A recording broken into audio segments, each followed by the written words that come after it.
The worst evolutions in Pokemon. Oh my god, they're gonna talk about Fortress. Well, now I feel bad. I'm sorry, any Fortress enjoyers out there. John Stone, I'm sorry, that was mean of me. I shouldn't have said that. I'm not Pokemon built get for this. stronger when they evolve. That's like a core tenet of the entire franchise. After all, if evolving your Pokemon made them worse, then you wouldn't go through the trouble in the first place. It does. There are some scenarios where it does make them worse, but there's also some scenarios where it doesn't make them necessarily worse or better. Like Scyther, I always found this weird. When Scyther evolves, its base stat total doesn't change. It just shuffles around. Scizor, Kleavor, and Scyther all have the same base stat total at 500. They just shuffle the stats around. Now, I will say, Scizor is way better than Scyther. But not all evolutions are created equal. And sometimes, the absolute garbage Pokemon you just spent an entire week trying to evolve simply wasn't worth the effort. Now, obviously, not every Pokemon is supposed to be a big hit. Your Route 1 bug Pokemon shouldn't be as strong as your endgame dragon. I made an entire video. It could be, though. I mean, listen, you point that sting at the right place, it's going to take down a dragon. Nothing is immune to all damage. I found that out by watching Frank's I Made a Pokemon Immortal Using Only Abilities video. Nothing's immune to all damage. Everything can be killed by summon. Breaking down why it's a good thing that some Pokemon are stronger than others, and how within a generation of Pokemon, it's good to have a whole wide spectrum of strength. But what I mean, it makes sense, right? Because you have this Pokemon world and it's supposed to be based off of like actual environments in which, you know, there are predators and there are prey. Like some creatures are small and weak and pathetic, and some creatures are large and strong and in charge, like Shady Penguin. think is really interesting is when a Pokemon's evolution comes in a later generation, sometimes over a decade after the original Pokemon was introduced. Starting in generation... Okay, is Primeape to Annihilate the best glow up on the entire series? If we're thinking straight like evolution or pre-evolution to evolution, it's the best glow. I wouldn't even say that Magikarp to Gyarados is the best glow up, especially since Annihilate came so many years afterwards. God, I love that they did that. Game Freak began introducing new evolutions to existing Pokemon lines, with a major wave coming in Generation 4. Now, I can tell you as somebody who was a kid when Diamond and Pearl came out, these new evolutions were really cool. Sorry, what did Palkia and Dialga say? Sorry, Dialga says, Gug Yug Yugba. And then Palkia, he actually says something different. He says, Gag Yag Ya. Pokemon that I thought were finished. I didn't realize, it makes sense that they would say something different. It's just funny when you read it. Having already reached their final forms, were suddenly bursting with new potential that I'd never even considered. And interestingly enough, it seemed like the Pokemon being given new evolutions were Pokemon not quite strong enough to keep up with competitive play at the time. Like, let's be honest, Roselia and Piloswine are not doing much against Garchomp and Cresselia. Yeah, I mean, Magneton, of this lot, I'd say Magneton is, like, potentially, I don't know, especially when you give it the evolution, it has Eviolite now. Magneton's quite cool. But not every Pokemon given a new chance at competitive viability was taken seriously. In fact, some of them appear to be a big joke to the big Pikachu pulling the strings. And it was one of these Pokemon that actually made me want to make a video about this in the first place. Is it Dudunsparce? A Pokemon introduced in Scarlet and Violet.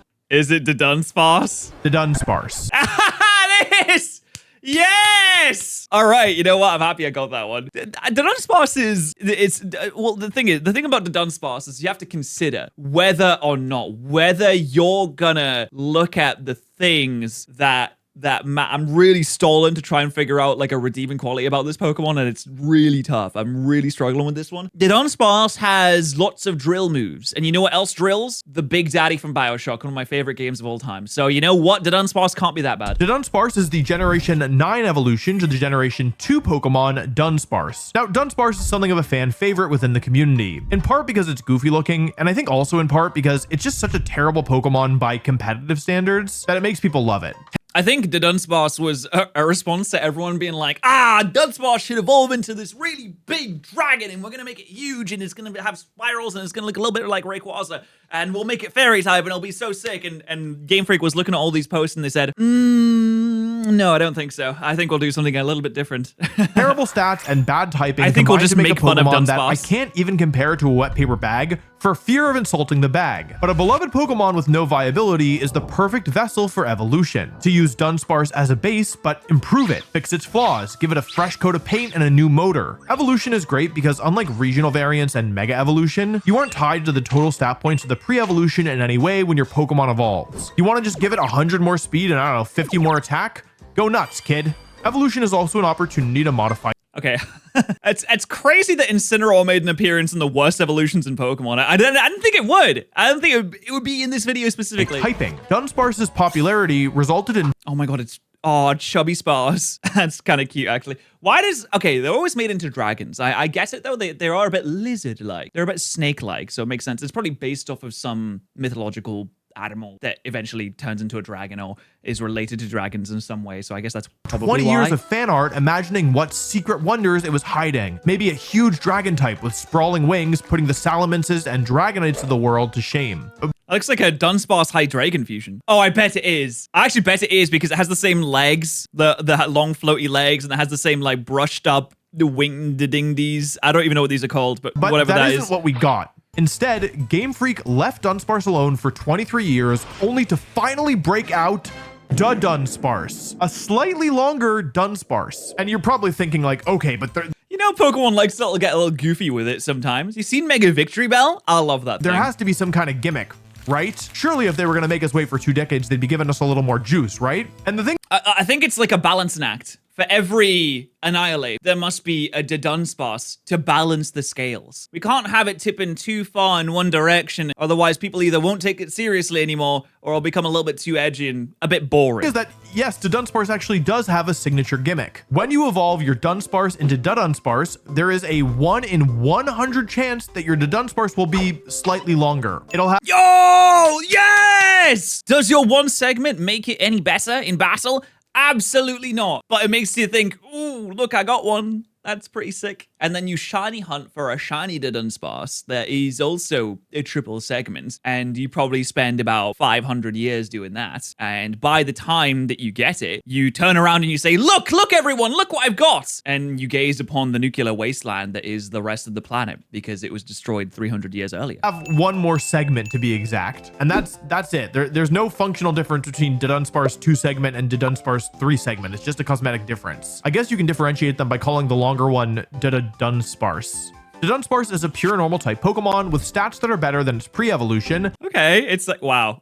Oh, wow, it's really not. Wow, it is really not good. Oh my god, it's got, why does it have 80 special attack? Why does it have 85? No, sorry, 85 special attack. Goodness, that is completely unnecessary. What's it going to do with that? Boom burst? Well, like, I suppose it could actually. Yeah, there's not a lot going for this. I suppose it could be all right in Trick Room. But not by enough to justify using it. They gave it a signature move called Hyper Drill, which is in theory good because it ignores protecting moves. But the problem is that Dudunsparce isn't actually strong enough to pressure opponents to protect in the first place. Now, to be clear, Dudunsparce is definitely more usable than Dunsparce. Like, you can use it, it just won't be very good. The main problem is that the stats just aren't good enough to keep up with the modern world, to be honest. Like, if you really wanted to use it, you could use, I don't know, it has the ability Serene Grace, which doubles the effect of secondary moves, and it gets the move Rock Slide, which, you know, has a high chance to flinch.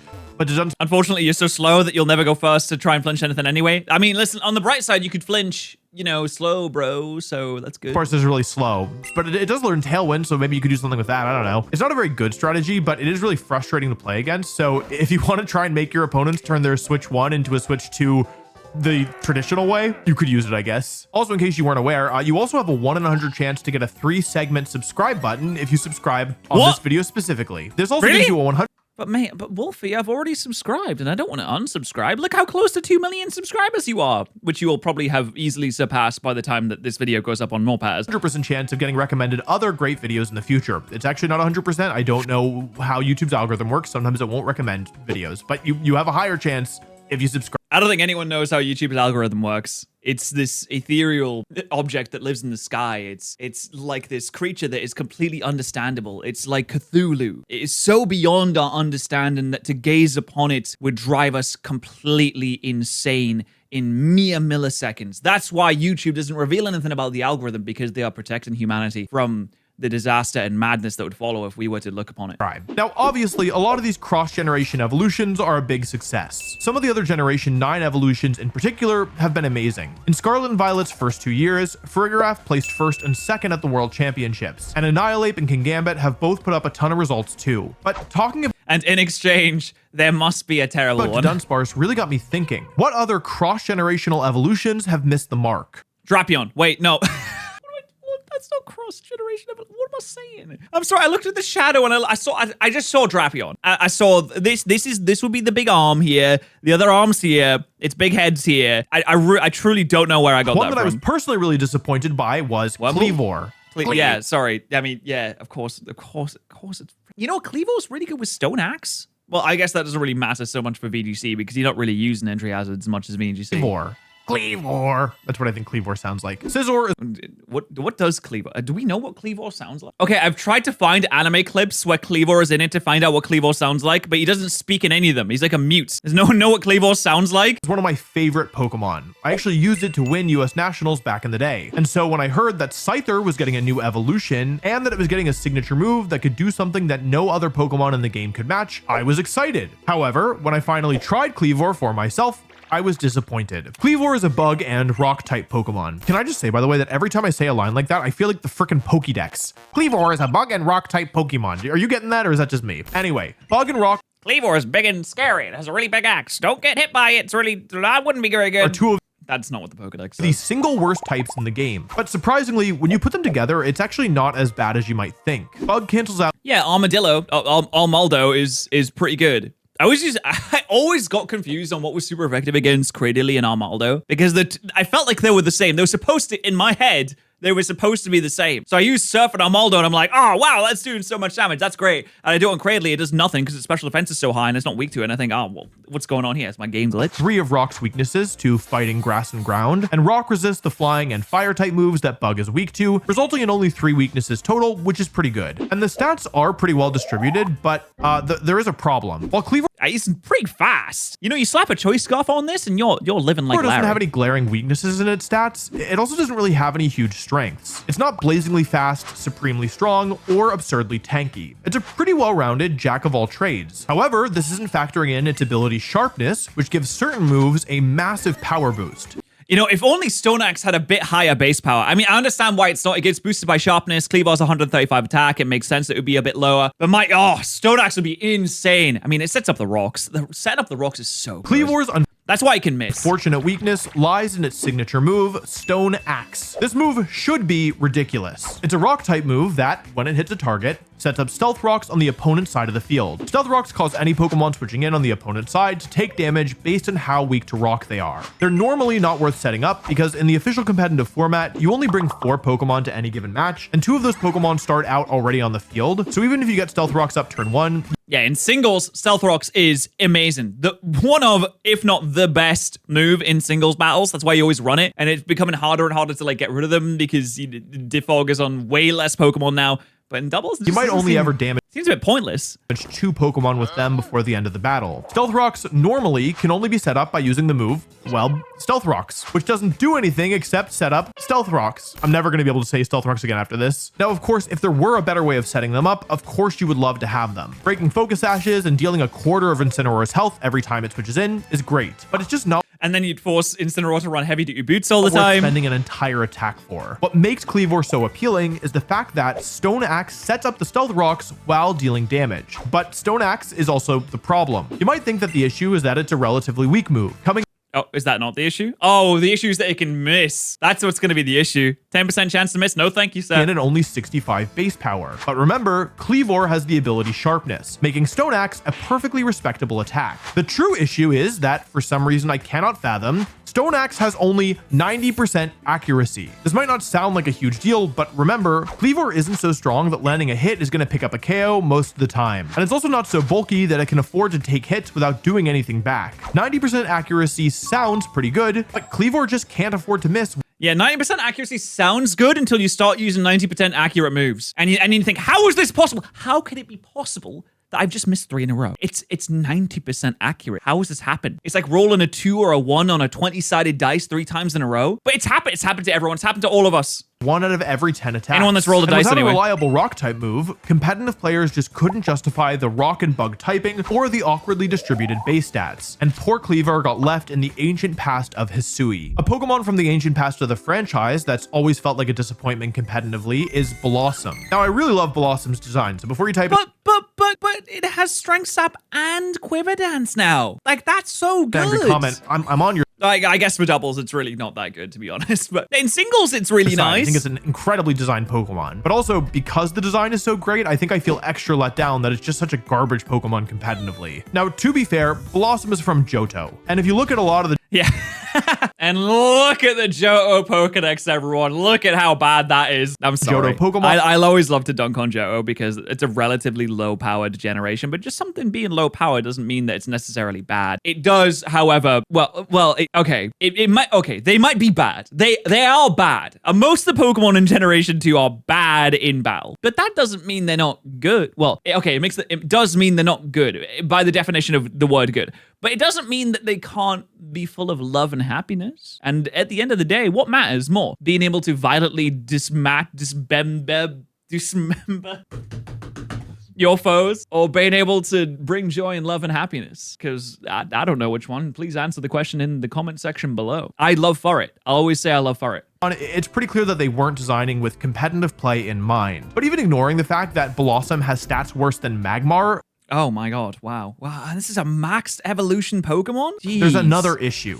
The typing. It's pretty rare for a Pokemon to go from a dual type pre-evolution to a single type evolution, but that's exactly what happened to poor Bellossom. From a grass and poison type Gloom to a pure grass type Dancer. At least the design is cute. Bellossom did get given a little treat in the form of After You, which is a move that forces the target to move immediately after the user. This would, in theory, allow it to pair with strong sun-setting attackers like Torkoal or Groudon, activating Bellossom's Chlorophyll ability and allowing its buddy to fire off a super fast Eruption or Precipice Blades before the opponent can move.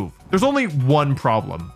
Okay, there's several problems. I'm surprised that he was able to find footage of that actually being used, though. Like, genuinely, that sounds like such a niche thing that it would never actually be used. But he's found it. He's done it. There's a bunch of Pokemon that do this better. Also, for whatever reason, Bellossom is actually really slow, so even in the sun, it's not necessarily going to be outspeeding all the Pokemon you would want. It's a dancer, not a runner. Now, I did just mention Magmar, and that's actually another category of Pokemon that I want to talk about. Specifically, I want to talk about evolutions that only matter because they happen to make their pre-evolution better. This is we love Eviolite, don't we, folks? only possible because of the Eviolite item, which increases both defensive stats by a whopping 50%, but only works on Pokemon that can still evolve further. Eviolite tends to be pretty decent on these cross-generation evolutions because the starting Pokemon was designed intending to be the final form. Evolutions like Magmortar, Electivire, Honchkrow, Blissey, and Tangrowth see basically zero use in competitive play, because by evolving, they lose access to the Eviolite item, and their stats don't increase enough via evolution to actually justify using them. It's worth noting that most of the Pokemon that shine in this category are support-oriented Pokemon, not intending to do damage, but instead to fill a utility role. I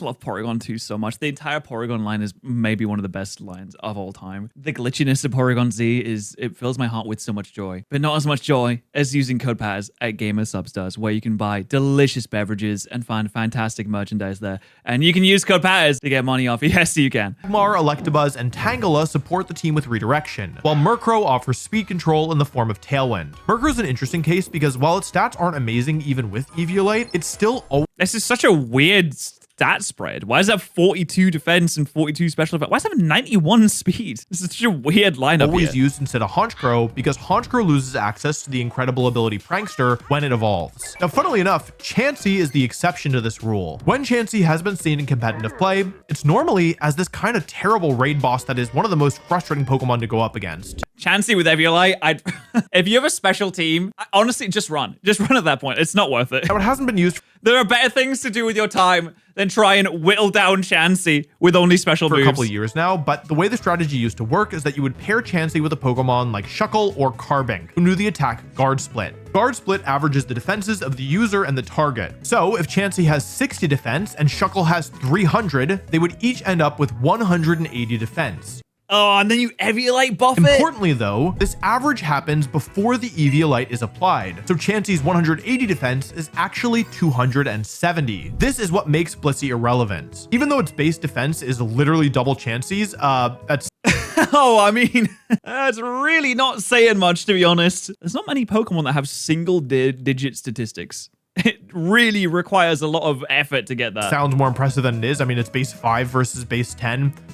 5 points higher sounds a lot less impressive than double, whatever. It doesn't really matter because when you factor in the Eviolite, Blissey is actually way less tanky than Chansey, even when you don't factor in Guard Split. Now, this next one isn't exactly a cross-generational evolution, but it's also not a cross-generational evolution. I don't really know where to put this one, but basically I want to talk about Alolan Raichu. Alolan Raichu was added to the game right after I won the World Championships with regular Raichu. And maybe it's because I just like Raichu, but over the years I've tried to make it work a couple times. Yo, Mega Evolution is going to make Raichu so good. I cannot wait to see what Mega Evolution does for Raichu X and Y. It's going to be so sick. I don't know what their abilities are going to be. Obviously, they're not going to have the abilities in Legend ZA because the game just doesn't have abilities to begin with. But they're going to get abilities in like Champions. And obviously, they're going to be included in that at some point, if not when the game is released. But when at some point, it'll be released in the future because they're going to have Mega Evolution. They're going to have a Dynamax. They're going to have Z moves. They're going to have all that bloody stuff. It's going to be great. But I can't believe that Raichu is finally going to be like a threatening Pokemon. It's going to be so scary. I wonder what it's going to change when we make videos. How is the new Mega Evolutions going to affect how we make teams? We can have so many new video ideas. It's gonna be great. I can't wait for it. Pokemon Champions seems really exciting. I hope that we can actually make these like Then We Fight videos and Pokemon Champions, because oh my god, imagine combining Dynamax with Terrestrialization or combining Mega Evolution with Terrestrialization. You're gonna make videos with one Mega Evolution, one Terrestrialization. You can't. Oh, there's so many rules you can make. Oh my god, I'm theory crafted all the rules in my head already. Like, oh, you have a video where you can use one of the gimmicks, or maybe you unlock gimmicks as you go through the battles. Oh, cinema. It's gonna be so fun. And it has always fallen short. The issue is really that Alolan Raichu is set up to be this fast special attacker, but at the same time, it is tied to Raichu's stats, which just aren't very good. And that means that you have Alolan Raichu, who's this like special attacker in theory, but it's actually not that strong. Now, Alolan Raichu does have a signature Z move and a signature ability, plus it's got one of the best shiny forms in the game, in my opinion. What the hell is Stoked Spark? Oh, it's the Stoked Spark Surfer. It paralyzes the target when it hits. I've never seen this Z move before. All right, here we go. Stoked Spark Surfer. Yo, shout out to Raz 2 from 4 years ago. You uploaded this 4 years ago? When did Ultra Sun and Moon come out? I don't think I've seen anyone ever use this before. The fact that they make the unique Z moves. They spent all this time animating unique Z moves for specific Pokemon that never actually get used.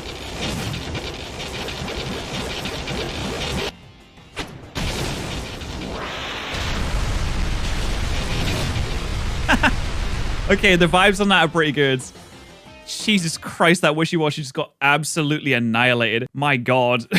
I do like the pose that he used, though. It's pretty sick. But if you want to actually win, Alolan Raichu probably won't help you get there. Okay, as long as I'm bending the criteria a little bit, I want to talk about some Mega Evolutions. Now, technically, this is an evolution that happens in a later generation, so don't yell at me in the comments, okay? Now, the biggest offender of any of the Mega Evolutions is, in my opinion, Mega Garchomp. You would think that giving one of the single best Pokemon of all time a new form with 100 more stat points would create a monster that could ruin competitive play, but not if you get rid of its speed. Oh, why did they make it slower? Making it slower but more bulky was just such a bad idea. It has a crazy edgy. It looks like a Titan from Attack on Titan. Somehow, Game Freak managed to make Mega Garchomp worse than regular Garchomp. For some reason that I truly cannot fathom, they dumped 40 of its new stat points into its special attack stat, which is almost maximally inefficient since it wastes as many points as possible while still not being enough to actually justify using. This is min-maxing, but you're trying to min-max the worst possible stat distribution that you could. They made it slower, and then they were like, let's bump up its special attack. People love using special Garchomp. Now, don't get me wrong, special Garchomp can be used. Like, Fire Blast is great against Ferrothorn, and if you can have a quad effective move, that's great. But that was so dumb for a Mega Evolution. Special attacker. Even worse than the special attack, though, is the fact that for some reason they didn't want it to be absolute monster. That would have been like they wanted other Megas to be viable. Then why did they make Mega Rayquaza? I don't believe that they still wanted other Mega Evolutions to be viable because they made Mega Rayquaza, Primal Kyogre, Primal Groudon, and they said, you know what? That's all you need in the world. Mega Garchomp actually gets slower, losing 10 of its speed points. This puts it from 102 base speed before Mega Evolution to 92 after. Now, 10 points might not sound like a lot, but back in the day, the general rule for if a Pokemon was fast was if it had more than 100 base speed. Garchomp at 102. 100 is like the baseline of are you fast or not? Is fast. Mega Garchomp at 92, not so much. And there were a lot of good Mega Evolutions sitting exactly at that base 100 mark, including Mega Kangaskhan and Mega Charizard Y. So for Garchomp to go from outspeeding those Pokemon to underspeeding them, not a good look. To add insult, especially since those Mega Evolutions are already like so incredibly powerful. Mega Kangaskhan was so ridiculous they had to nerf it in the next generation. And Mega Blaziken also like insanely powerful as well. Ubers and singles. I'm not really sure how it did in doubles. To injury, Mega Garchomp's ability is also a downgrade. It gains Sand Force, which does absolutely nothing unless the sand is up. Regular Garchomp has two arguably better abilities in Rough Skin, which does good passive damage, especially against the most popular Mega and Kangaskhan. Sand Veil. And Sand Veil, which also only activates in sand. See, this would work. Sand Force would work if it had Sand Stream as its regular ability. If it was like Mega Tyranitar, where it starts with Sandstream, and then if it Mega Evolved and got Sand Force afterwards, I actually don't know if Mega Tyranitar gets a different ability afterwards. I don't think it does. But if you start by setting up the weather, and then you can evolve to take advantage of the weather, that's a great combo. But it doesn't. It starts with Sand Veil. But gives instead. all moves targeting Garchomp a chance to miss, which will normally have a bigger impact than the power boost from Sand Force. Putting everything together and keeping in mind that you need to give up both your item and your Mega Evolution if you want to use Mega Garchomp, it's not a mystery why it never saw any play. Now, okay, I can't figure out if one of my all-time favorite Pokemon actually belongs on this list. That's not true. It certainly doesn't belong on this list, but I want to talk about it anyway, so that's what I'm going to do. What do y'all know about Chimecho? What? What? Chimecho? Okay, that's completely thrown me off. I'm speechless. What's Chimecho? What? So Chimecho doesn't technically belong on this list because, like, rather than being a Pokemon who had an evolution introduced later on, instead it's a Pokemon who had a pre-evolution introduced in a later generation. And that's Chingling, baby. I think Chingling is probably one of the most forgettable baby Pokemon. I love Chimecho and I don't have any Does it count as a baby Pokemon? I thought it was just a pre-evolution. kind of opinion about Chingling. Maybe people like it. I don't know. If people like it, they'll tell me in the comments for sure. I love Chimecho's design. I love its silly little face, but I don't love I mean, it is like silly. It looks like the kind of Pokemon you would throw for your dog to fetch. it competitively. Listen, Chimecho isn't even the best non-legendary Psychic-type Pokemon introduced in Generation 3 with Levitate, okay? And that's not even comparing it to some of the monsters that they're letting out of the cages nowadays. My question is... I miss Claydol so much. Claydol's a fun little guy. If they were going to introduce a pre-evolution in Generation 4, why not just introduce an evolution instead? Chimecho is so bad that it's one of the only times a Pokemon has received a stat increase between generations. This sounds like a stand-up comedy routine. Chimecho is so bad. How bad is it? Chimecho is so bad, they gave it a baby, and it's just about as strong as Chimecho is. This is a reminder to myself to never, ever do stand-up comedy. It would be so bad. In Sun and Moon, Chimecho received a whopping 30 extra stat points. What? Okay, in what, like special attack? Speed? Which is about a third of a Mega Evolution. And yet, it is so bad that it doesn't matter at all. Even giving Chimecho 100 more stat points. They did the same for like Masquerain. They boosted Masquerain like ever so slightly by like the tiniest of margins, and Butterfree I think as well, and it just didn't matter. I don't think anyone even noticed. Points probably wouldn't have been enough. I'm hopeful that Chimecho will one day receive a little love. A Mega Evolution or a real evolution, but until then, it's staying in the box. I don't even think a Chimecho Mega Evolution would be able to do anything unless it had the most cracked ability of all time. There's other Pokemon that fall. Yo, okay, here's an idea for a Chimecho Mega Evolution. The little nubs on the side of its heads turn into anchor arms. Massive, muscly biceps, and it gets huge power. And 100 speed. And there you go, you can make it good there. To this category too, like Sudowoodo getting Bonsly, Jinx getting Smooshum, and Mantine getting Mantike. But truthfully, I only wanted to talk about Chimecho because it's one of my favorites. Sorry. Aww, anyway, there's only one more Pokemon that I want to talk about in this video. One of the most bizarre looking Pokemon ever made, Probopass. Probopass is a weird Pokemon, but I guess that's probably obvious. I mean, if you've ever seen this thing, you know that it's a weird Pokemon, right? Putting aside... I mean, it's like the Nigel Thornberry of the creative design. It's also a weird Pokemon from a competitive lens. Probopass is the evolved form of Nosepass. I'm doing the Pokedex thing. Probopass is the evolved form of Nosepass. People, feed me. It's the rocket steel type to reflect its magnetic powers. Blocks. What do they give Rotom? I don't know. Anyway, Nosepass also has a weird design, but this isn't a design video, okay? I'm talking about... That's just a guy. I'm sorry, that's just a man. But competitive. I'm talking about evolution. Who knows what I'm talking about? Okay, let me talk about Probopass, whatever. Okay, hold on. Nosepass is pretty clearly designed to be like the single stage garbage Pokemon you find in a cave that you use. I'm sorry. I just saw Tobias's message in the chat, and it really threw me off for a second because you're like, wow, made it back. And then I kind of like skipped the sentence, and they said, all I'm gonna do is pop my kettle on and sharpen my chainsaw. I was like, whoa, these are not like each other. Just gonna pop the kettle on and sharpen my chainsaw. I'm like, whoa! Wow, that's not what I thought the sentence was gonna say. To be Flannery, because you have Good on you, Tobias. I hope you have a very sharp chainsaw at the end of the day, and it can cut through many trees. nothing else, and then you leave it in your box forever, right? And again, that's fine. I don't have an issue with Pokemon being bad. Like, I think it's good for Pokemon to be bad, right? Especially during a playthrough of a game. But the weird thing about Probopass is, as far as I can tell, I think they actually tried to make it good. Let's just look at Probopass's defenses. No, they didn't. No, they didn't try and make Probopass good. Have you seen Probopass? It's got a quad weakness to ground. It's got what, sturdy and magnet pull. It has the most ridiculous defenses of all time and like no way to take advantage of it. I guess it does have a lot of resistances. That's true. It does have 2 quad weaknesses, though I suppose that the things that it's quad weak to, it has like good enough defense to survive a hit, but it also has really bad HP. So it can't tank a hit. It's really slow. It's got no power to speak of whatsoever. And it learns like what, Zap Cannon, but it doesn't get stab on Zap Cannon? What is this Pokemon even doing? Its big end game moveset is lock on Zap Cannon, but it's not even stab. So you got, what is Probopass even doing? What's it supposed to do here? The HP is a little low, but the defenses are so high that they can probably make up for it. These are very good defensive stats, okay? And unlike many rock-type Pokemon, Probopass even has good special defense. Oh, YouTube, you all right today? The problem is when we look at the other stats. Not one of these stats I would put into the usable category. That being said, there are Pokemon out there that have pretty bad offensive stats and pretty bad speed that are still good in competitive play because they excel at supporting their team, like Amoonguss or Cresselia. And on the one hand, what does Probopass even do to support any Pokemon here? What does it get? It gets Magnetic Flux, of course. Yes, it raises the defense and special defense of any Pokemon on the user's team that has the plus or minus ability. Oh my god, we found the hidden tech. You use Probopass with Plusle. Okay, you know what? Never mind, I take it back. Probopass is absolutely incredible. Massive day for all the Raid-Away enjoyers out there. They are pumping their fists right now. They're having so much fun. Probopass was given an audition for this role because, unlike Nosepass, who is a pure rock type, Probopass... Okay, I'm sorry. I can't let this go. What the fuck is the point of the Magnetic Flux move? Why did they do this? Why did they make this? This is not a buff for Plusle or Minun. This is an insult.